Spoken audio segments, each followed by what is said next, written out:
जय जय शङ्कर हर हर शङ्कर जय जय शङ्कर हर हर शङ्कर जय जय शङ्कर हर हर शङ्कर जय जय शङ्कर हर हर शङ्कर. அத்வைத்தம் தெய்வத்தின் குரல் 4ஆம் பாகம்.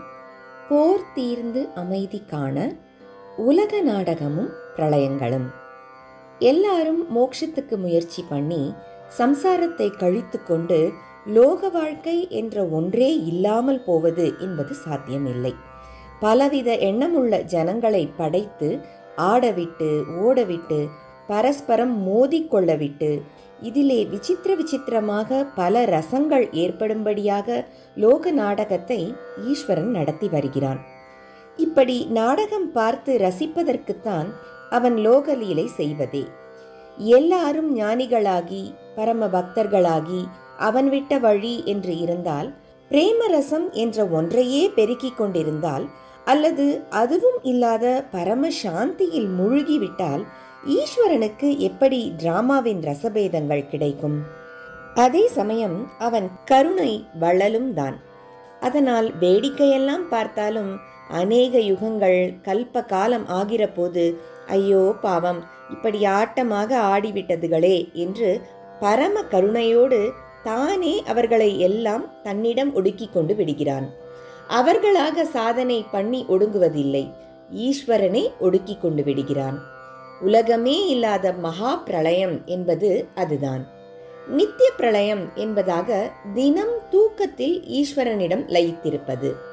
செத்த பின் ஸ்வர்க நரக புனர்ஜன்மாதிகளுக்கு முன் கொஞ்ச காலம் அவனிடம் லயித்திருப்பது. சுமார் 70 சதுர்யுக காலம் கொண்ட ஒவ்வொரு மன்வந்தரத்துக்கு பிறகும் சிறிது காலம் சிருஷ்டி முழுக்க ஈஸ்வரனிடம் லயித்திருப்பதான ஒரு பிரளயம். இப்படி 14 மன்வந்தரங்கள் அடங்கிய பிரம்மாவின் ஒரு பகல் வேளையான 1000 சதுர்யுகங்கள் முடிந்த பின், குறிப்பு கல்பகாலம் என்பது பிரம்மனின் ஒரு பகலான 1000 சதுர்யுகங்கள் தான். அதே மாதிரி 1000 சதுர்யுகங்கள் கொண்ட அவருடைய ராத்திரி வேளை பூராவும் சிருஷ்டி தொழில் இல்லாததால் ஜீவர்கள் எல்லாம் ஈஸ்வரனிடம் லயித்திருப்பதான நைமித்திக பிரளயம். மேலே சொன்னது போல 2000 யுகங்களை ஒரு தினமாக கொண்ட பிரம்மா இம்மாதிரி 100 வயசு வாழ்ந்துவிட்டு பரமாத்மாவோடு ஐக்கியமான பின், இதே மாதிரி 100 பிரம்ம வருஷத்துக்கு அப்புறம் அடுத்த பிரம்மாவை கொண்டு அடுத்த சிருஷ்டியை பரமாத்மா ஆரம்பிக்கும் வரையில் ஒரு பிரளயம், அதாவது பிராகிருத்திக பிரளயம், முடிவே இல்லாத ஆத்யந்திக பிரளயம் என்று பல விதமான பிரளயங்களை புராணங்கள் சொல்கின்றன. இப்படி எத்தனை யுக யுகம் அவனிடம் லயித்திருந்தாலும் அதுவும் அவனோடேயே நிரந்தரமாக சாஸ்வதமாக சேர்ந்து அவனை அறிந்து ஐக்கியப்பட்ட அத்வைத்த மோட்சம் இல்லை. பிரளயத்தில் லயித்த ஜீவர்கள் அத்தனை யுக யுகங்களுக்கு அப்புறம் மறுபடி சிருஷ்டி ஏற்படும் போது லயம் நீங்கி அவனுக்கு வெளியிலே வந்து மறுபடி பிறக்கத்தான் வேண்டும். அவனுக்கு டிராமா பார்த்துத்தான் ஆகணும். லயத்தில் அவனை அறியும் அனுபவமும் இல்லை. ஐக்கியம் என்று அப்படியே அவனேயான அறிவாகி ஏகமாக ஆகிவிடுவதுதான் சாஸ்வத விடுதலை. லயம் என்பது ஐக்கியம் இல்லை. ஒரு வஸ்து இன்னொன்றிலே ஒன்றாக இழைந்திருக்கும் நிலைதான் லயமே தவிர அதுவாகவே ஆகிவிடுவது அல்ல. அதனால்தான் பிரளயத்தில் லயித்தவர்களை அவன் மறுபடி சம்சாரத்தில் அவிழ்த்துவிட முடிகிறது. நித்திய பிரளயமான தூக்கமே எடுத்துக்காட்டு. சாஸ்திரங்கள் இம்மாதிரி ஜீவ சமூகம் முழுதும் தன் முயற்சியும் சாதனையும் இல்லாமல் அவனுடைய கிருபையாலேயே அவனிடம் லயித்திருப்பதையும் மறுபடி அடுத்த சிருஷ்டியில் உத்பவிப்பதையும் தான் சொல்கின்றனவே ஒழிய லோகம் பூராவும் ஞானம் பெற்று அறிவான ஆனந்தமான மோட்சம் அடைவதாக சொல்லவில்லை. அதாவது லோகம் என்று ஒன்று இருந்தால் அதிலே மோக்ஷாதிகாரிகளாக ஆகாத பல பேர் இருந்து கொண்டுதான் இருப்பார்கள். விசேஷமாக பக்தி ஞானங்கள் இல்லாதவர்களாகவே பலர் இருந்து கொண்டிருப்பார்கள். இப்படிப்பட்டவர்களுக்கும் தன்னிடம் ஒடுங்கியிருப்பதான சாந்த நிலையை தர வேண்டும் என்று ஈஸ்வரன் நினைக்கும் போது லோகமே இல்லாமல் பண்ணித்தான் பிரளயத்தில் எல்லாவற்றையும் தனக்குள் இழுத்துக் கொள்வான்.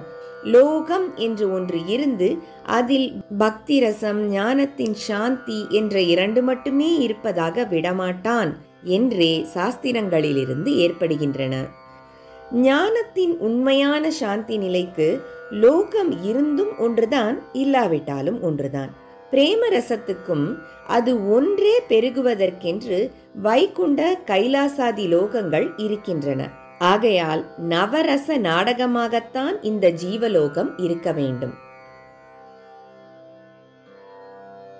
உலக வாழ்வின் உயர் நலன்களுக்காக மகா பிரளயம் என்று அவனே எப்போது எல்லாவற்றையும் உள்ளே இழுத்து கொள்கிறானோ அப்போதுதான் நாடகம் முடியுமே தவிர, நாடக பாத்திரமாயுள்ள இந்த கோடி கோடி ஜனங்களும் தாங்களாக சாதனை பண்ணி முக்தி மார்க்கத்தில் முழுக்க போவது என்பது நடக்காது.